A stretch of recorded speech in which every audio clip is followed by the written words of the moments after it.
O tema da mensagem hoje é uma expressão bíblica, mas Deus. Mas Deus. O curioso de você ler a palavra de Deus e ter contato com a palavra de Deus, e eu me converti tem uns 30 anos já, eu era ainda uma criança, mas eu sempre tive por hábito ler a Bíblia. E a leio diariamente, tem muito tempo. E uma das coisas curiosas de você ler constantemente a Bíblia é que parece que toda vez que você lê, algo novo aparece. Algo que você não tinha percebido, algo que você não tinha notado, mas que para aquele momento o Espírito Santo traz à tona. Não foram poucas as vezes que lendo a Bíblia parece que uma palavra, uma expressão, um versículo pulou da página, e eu tenho certeza que você já viveu uma experiência como essa e entrou no coração. E dias atrás eu estava seguindo lendo a Escritura, como tenho feito sempre, e essa expressão me chamou a atenção, porque é curioso, você vai ver que constantemente na palavra de Deus, você vai encontrar estas duas palavras, mas Deus, mas Deus, que vai nos trazer a ideia de que coisas acontecem, mas Deus, de alguma forma, sempre interfere. E eu quero chamar a sua atenção para alguns textos da palavra e para alguns princípios que eles vão nos ensinar. E o primeiro deles, Atos capítulo 7, o verso 9, é a pregação de Estevão, que diz o seguinte: os patriarcas, invejosos de José, venderam-no para o Egito.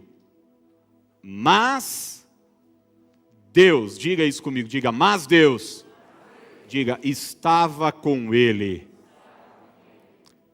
Gente, uma das coisas que eu ainda me surpreendo é com a inocência de algumas pessoas, que já têm uma certa idade, mas continuam com essa ideia, com essa mentalidade de que todo mundo é bom, todo mundo é santo, e de que pessoas más não existem.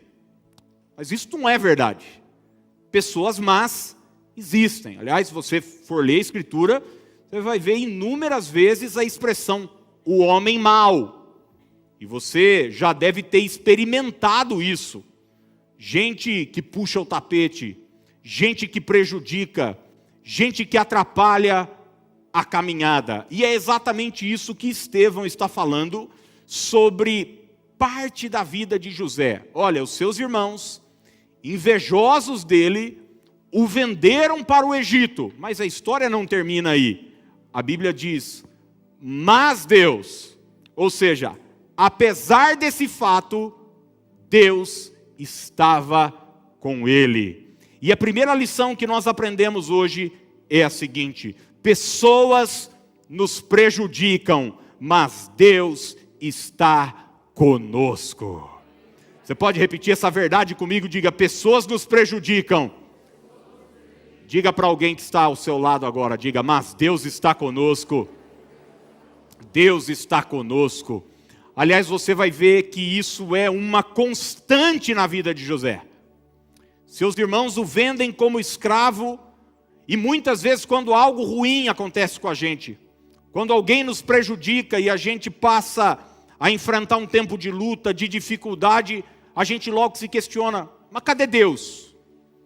Como se a presença de Deus conosco fosse algo restrito apenas a dias bons.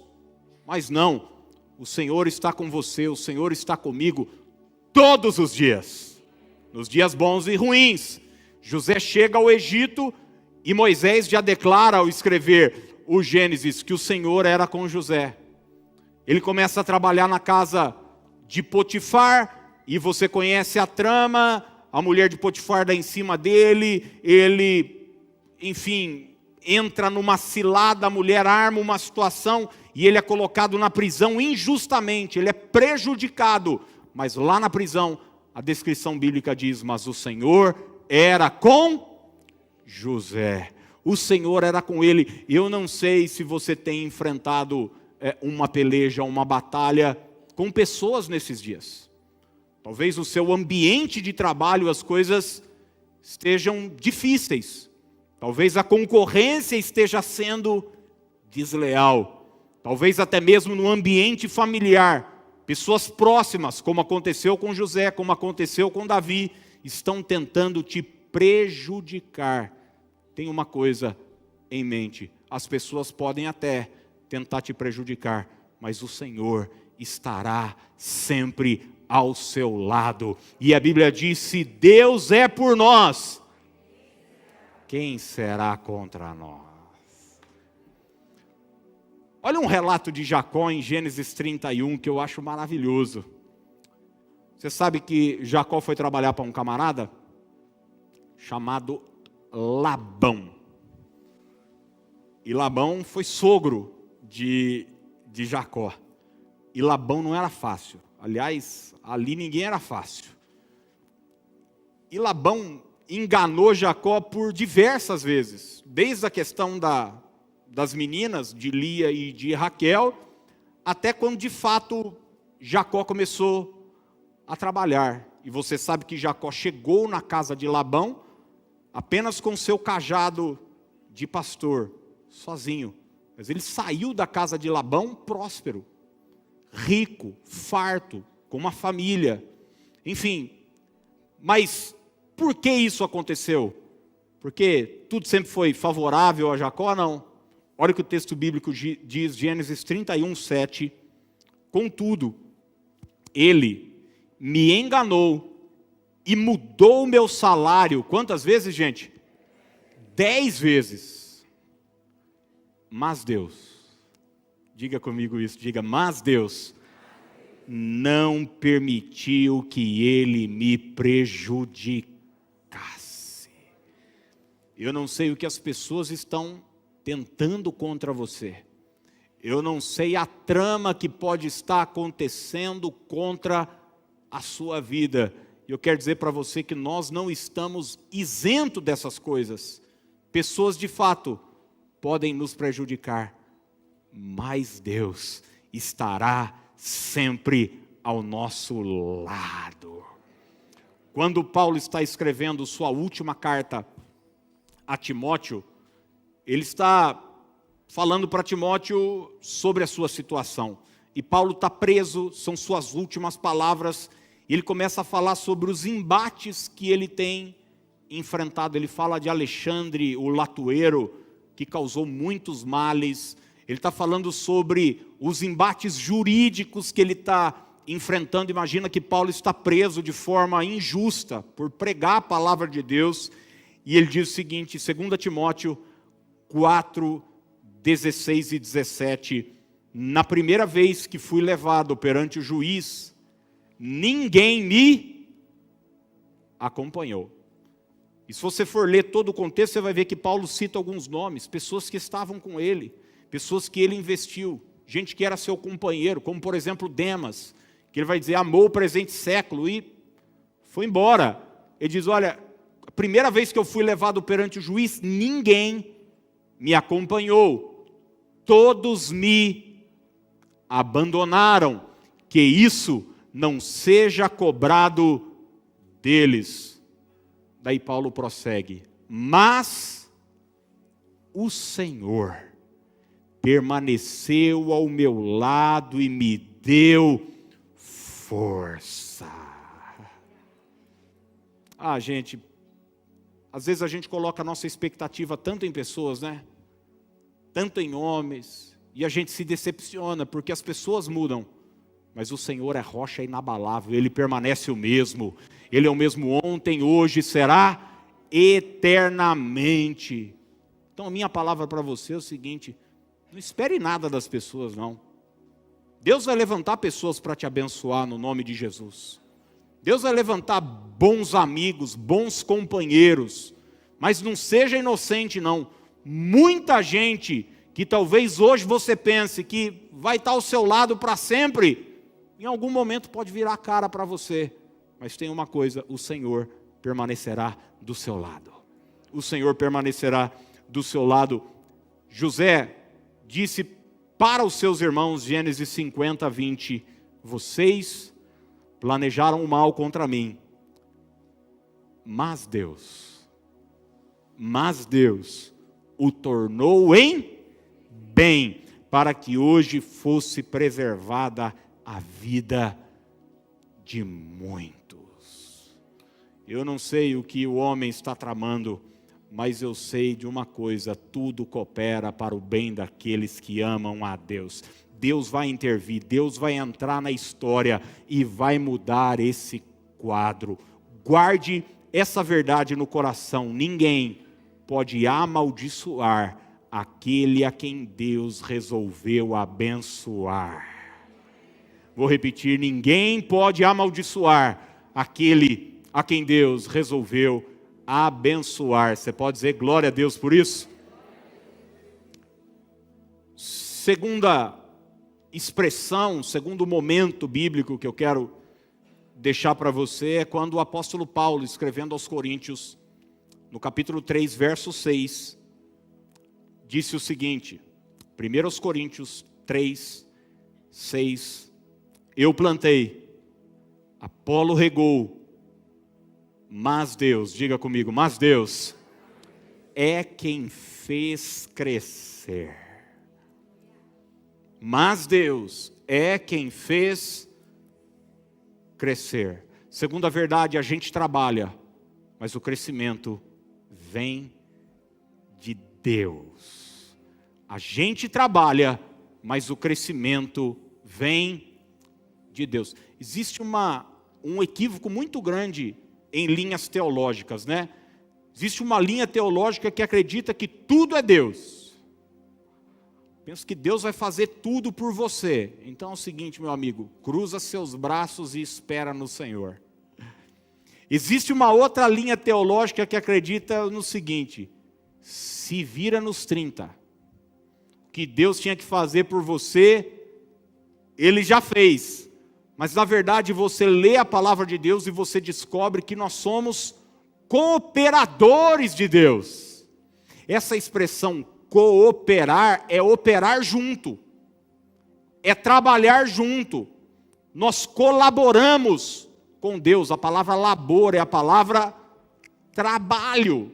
Então Deus tem uma parte, mas eu tenho uma outra parte. É o que Paulo está dizendo. Olha, eu plantei, Apolo regou, mas é o seguinte, gente, quem fez crescer foi o Senhor.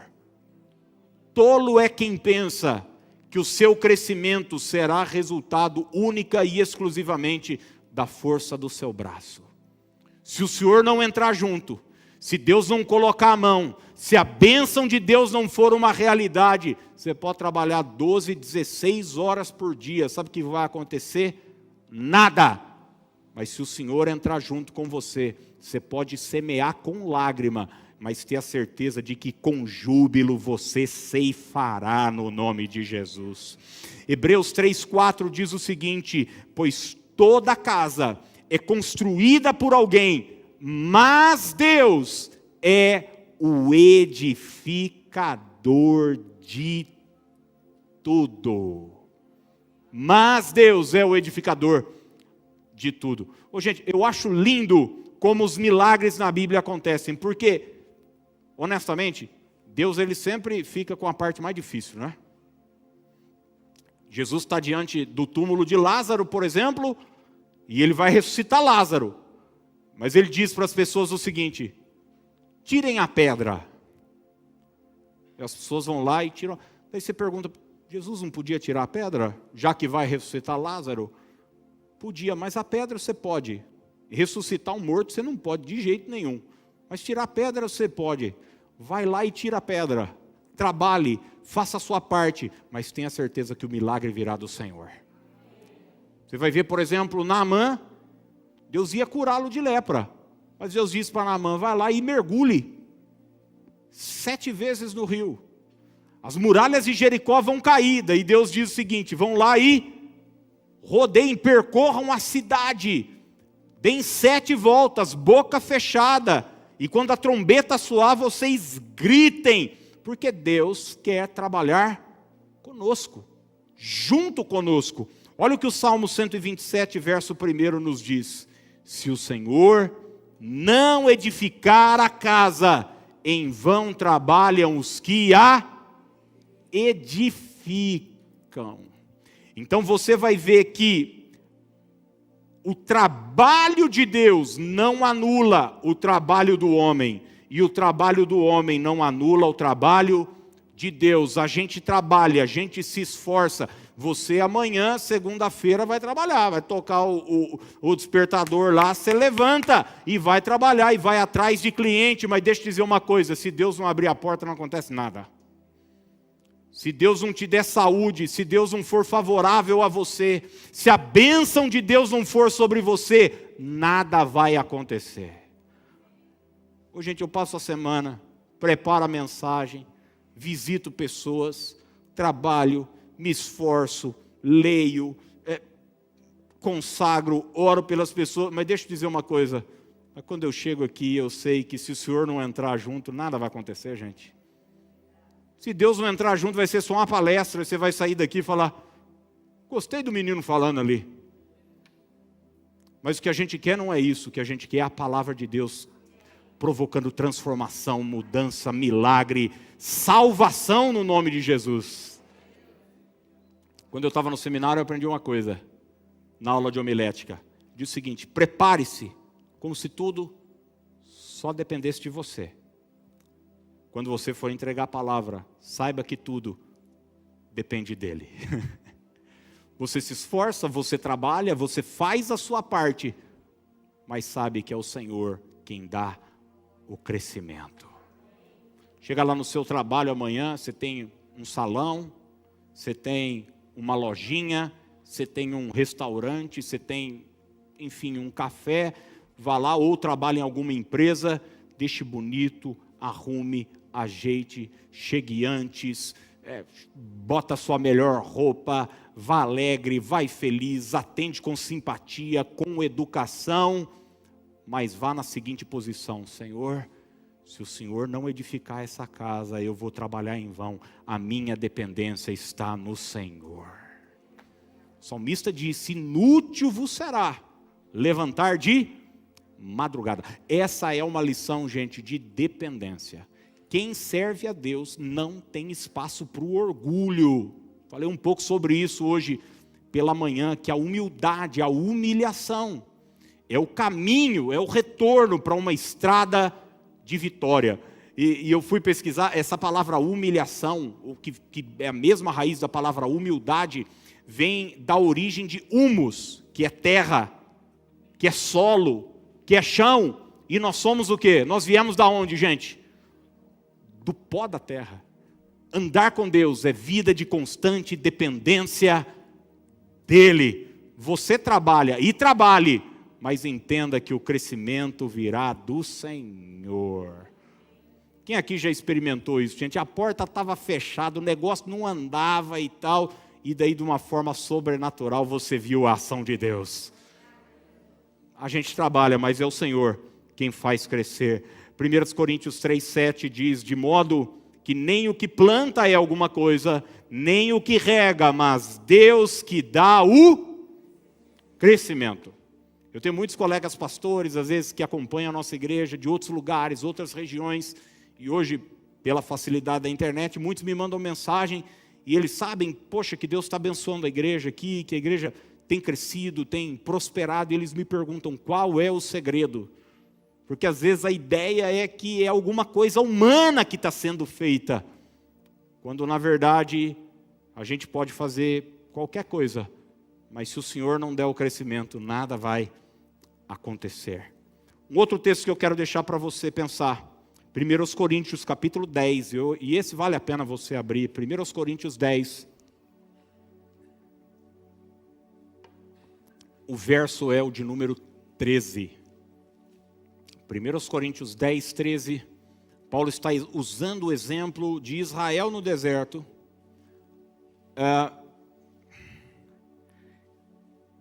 e ele termina dizendo o seguinte: não vos sobreveio tentação que não fosse humana, Mas Deus, vamos dizer juntos, diga, mas Deus é fiel e não permitirá que sejais tentados além das vossas forças. Pelo contrário, juntamente com a tentação, vos proverá livramento, de sorte que a possais suportar. A terceira lição que eu quero que você guarde: as tentações acontecem, mas a fidelidade de Deus traz proteção. As tentações acontecem, mas a fidelidade de Deus traz proteção. O que é uma tentação, gente? Você sabe que o objetivo de Satanás é nos matar, é nos destruir. A Bíblia diz que o ladrão veio para isso: matar, roubar e destruir. A gente sabe que o salário do pecado é o quê? É a morte. E a gente sabe que o que nos conduz ao pecado é o quê? É a tentação. Então, pense no caminho inverso. O objetivo do diabo é nos matar. A estratégia dele sempre será colocar o pecado no nosso caminho, mas o que nos leva ao pecado é a tentação. Tentação nada mais é do que uma sugestão. É uma ideia, é uma proposta. Entenda uma coisa: ser tentado não é pecado. Jesus foi tentado no deserto. Você vai olhar Mateus capítulo 4, ele é conduzido pelo Espírito ao deserto para ser tentado. E a mesma Bíblia que diz que Jesus foi tentado, diz que Jesus jamais pecou. Então, tentação é quando você recebe do inferno aquela proposta, aquela ideia. Sabe quando o coração bate mais forte? Sabe quando o corpo esquenta? Porque vamos falar a verdade, só entre nós aqui, o pecado para a carne é uma delícia. É bom, faz bem, traz prazer imediato. Mas qual é a consequência do pecado, gente? Morte e destruição. Todos nós sabemos disso, porque todos pecaram. E a gente já sofreu as consequências do pecado, da queda. E a Bíblia está dizendo o seguinte: você vai ser tentado. Só que você precisa ter em mente o seguinte, que quando você for tentado, o mesmo Deus que permitiu que você seja tentado, é o mesmo Deus que vai te dar condições de vencer a tentação. Entenda o seguinte: Deus não tenta ninguém. Quem tenta é Satanás. Deus nos prova. Porque a prova traz a ideia de promoção. Quando você faz uma prova na escola e é aprovado, o que acontece? Você cresce, você sobe de nível. Então Deus nos prova. Tiago fala sobre isso. Mas a tentação não tem o objetivo de nos fazer crescer. A tentação tem o objetivo de nos destruir. Quem tenta é Satanás. E de uma forma ou de outra, Deus permite que isso aconteça. As coisas funcionam assim. Mas o mesmo Deus que permite que isso faça parte da nossa vida, é o mesmo Deus que jamais permitirá com que nós sejamos tentados além das nossas forças. É isso o que Paulo está dizendo. Porque, gente, vamos ser honestos, quando você está no meio da tentação, a primeira ideia, sugestão que o diabo vai dizer para você é o seguinte: você não consegue resistir a isso. Isso é mais forte do que você. Você já tentou as outras vezes e caiu. Você sucumbiu. Mas isso é engano, isso é mentira de Satanás. A verdade da palavra me diz e te diz que todas as vezes que você for tentado, você vai experimentar da fidelidade de Deus, que não permitirá que você seja tentado além das suas forças. As tentações acontecem, mas a fidelidade de Deus nos protege. Paulo usa uma figura que eu acho linda, que é a figura do escape. É o livramento. É aquele momento onde o Espírito Santo vem e traz convicção do pecado, da justiça e do juízo, dizendo para você: não entre nessa.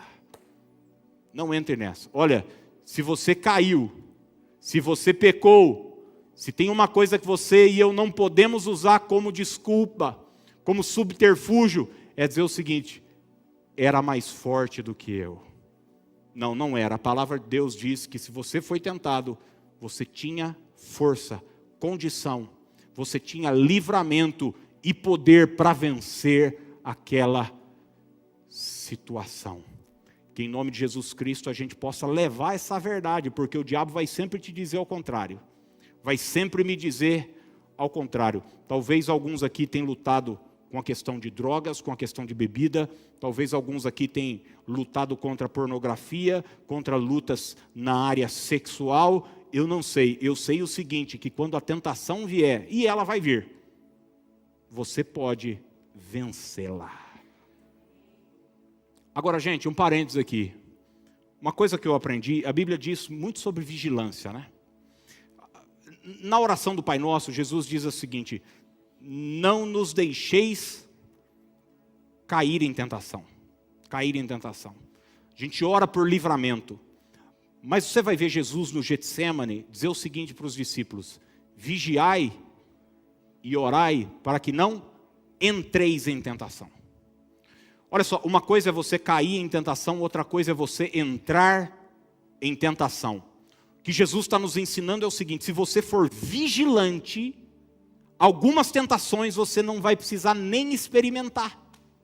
Entende o que eu estou dizendo ou não? Você tem problema com bebida. Você vai ter um barzinho de enfeite na sua casa? Ah não, eu deixo as garrafas aqui, é só porque fica tão bonito. Seu pai era um pé de cana. O Zé Pilintra já fez a festa na sua casa. Você sabe do que eu estou dizendo, gente? Tem pessoas que não... Está na veia. Você vai ter lá um barzinho em casa. É só para enfeitar. Sabe o que é isso? É falta de vigilância, cara. É você, falando português bem claro, pedir para tomar. Você sabe, cara, você tem problema com aquilo. Então, eu estou dizendo isso porque algumas tentações que nós enfrentamos, se a gente for vigilante, a gente nem precisa enfrentá-la. Você sabe que você tem uma quedinha por uma pessoa. Você vai ficar dando mole? Vai ficar dando conversinha mole? Foge disso. Foge, acaba. Acaba e interrompe. Eu já dei esse exemplo aqui. Os últimos 6 meses meu de namoro, gente, nem beijar eu beijava mais. Porque onde podia beijar, eu já tinha beijado.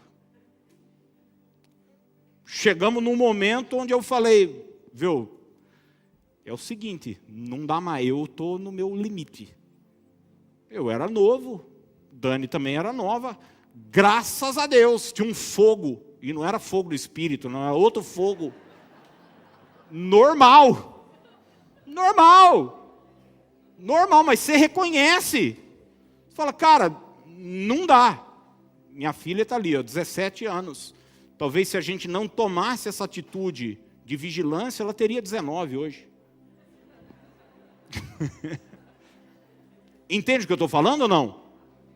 Então, guarde isso. Se você for vigilante, se você for inteligente, algumas tentações você não vai precisar nem enfrentar. Mas caso você enfrente, entenda que Deus, vai te dar força para suportá-la, porque Deus é fiel e não permitirá que você seja tentado além das suas forças. E eu termino com essa última verdade, 2 aos Coríntios, capítulo 7, versos 5 e 6. 2 aos Coríntios 7, 5 e 6, palavras de Paulo mais uma vez: quando chegamos a Macedônia, não tivemos nenhum descanso. Enfrentamos conflitos de todos os lados, com batalhas externas e temores internos. Esse é o quadro. Mas Paulo segue dizendo: mas Deus, que conforta os desanimados, nos encorajou com a chegada de Tito. A quarta e última lição que eu quero deixar para você é essa: as batalhas existem, mas Deus nos conforta e nos encoraja. Vou repetir: as batalhas existem, mas Deus nos conforta e nos encoraja. Ô gente, eu vou ser honesto com você, eu tenho dó de quem vem para a igreja para se ver livre de problema. Eu morro de dó. De gente que acha que a vida cristã, de estar na igreja, é assim, eu já ouvi muito isso, né? A pessoa ela vem no culto, normalmente vem já cedo, pega o primeiro culto, ou se vai na missa, por exemplo, vai na primeira missa cedo. Porque eu já ouvi isso de muitos amigos católicos, familiares, que diz o seguinte: eu já gosto de ir cedo, que é para ficar livre. Já ouviu isso? Não. Eu não vou perguntar se você já falou isso, não. Eu já gosto de ir cedo, que é para ficar livre. Tipo, nossa, pelo menos já... Sabe aquela coisa? A mãe está com um remédio para o filho. Mas toma de uma vez, filho. Toma. Fica livre já. Ou já toma injeção já, que daí já fica livre. Como se fosse uma coisa ruim. Mas tem muita gente que vem para o culto no primeiro dia da semana e sai com a seguinte sensação: bom, fiz minha parte. Agora eu quero ver Deus fazer a dele. E ele nutre uma ideia de que ele não vai passar por batalhas, não vai passar por lutas, quando isso é uma infantilidade, gente. O salmista diz o seguinte: muitas são as aflições de quem? Do justo. As batalhas acontecem. Agora, tem uma coisa: nós não estamos soltos no meio de uma batalha.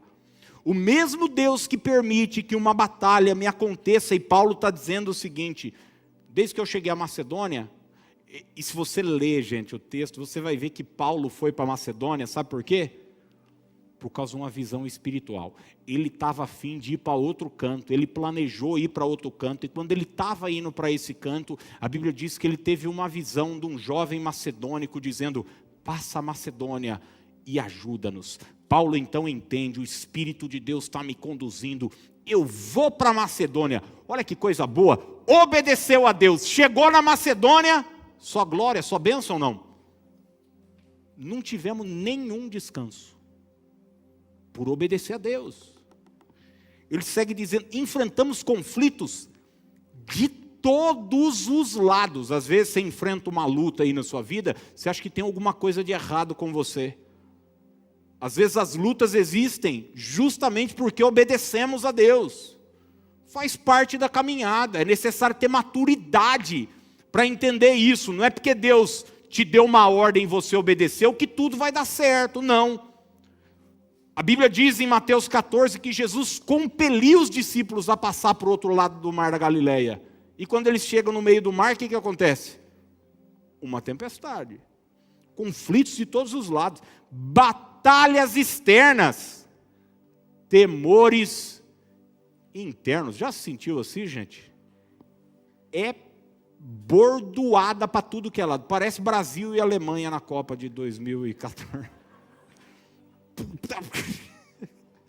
Você não sabe, é de um lado, é do outro. Onde você olha tem alemão com a bola passando e caixa, chocolate.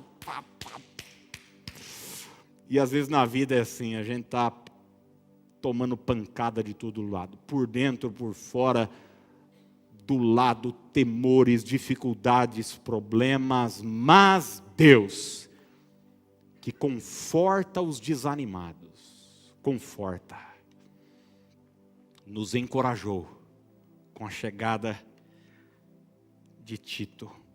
O Senhor é aquele que vai te dar força, coragem, consolo e graça suficiente para você enfrentar todas as batalhas que vão existir.